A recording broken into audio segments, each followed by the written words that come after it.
Ernest Medina, 1A, U.S. Army captain accused but acquitted of responsibility in the infamous My Lai massacre during the Vietnam War, has died in Wisconsin at the age of 81.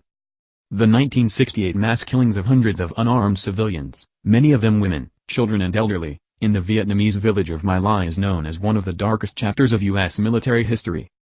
Medina, who was in charge of the Army infantry company that carried out the massacre, was tried by military court-martial but acquitted of responsibility.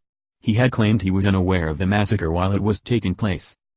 The cause of the 81-year-old's death last Tuesday was not revealed in a family obituary.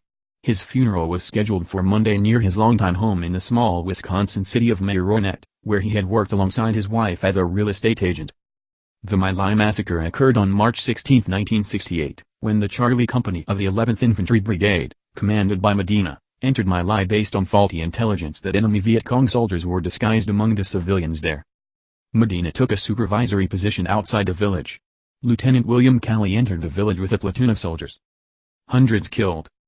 Even though they found no evidence of enemy combatants, Calley ordered soldiers to kill villagers.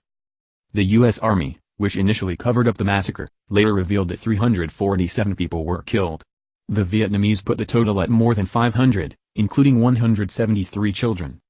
Calley was convicted of murder by a military court-martial and spent more than 3 years confined to a military barracks or under house arrest. He apologized in 2009, according to the Ledger-Inquirer newspaper of Columbus, Georgia. "There is not a day that goes by that I do not feel remorse for what happened that day in My Lai," Calley was quoted by the newspaper as saying in a speech to a local club. Calley claimed he had been following Medina's orders. Medina was acquitted by a military jury. He said he had instructed his soldiers not to shoot women or children. 12 other military officers were charged with crimes related to the massacre, including the cover-up. All were acquitted of criminal charges. The video is sponsored by Ciatronic.com.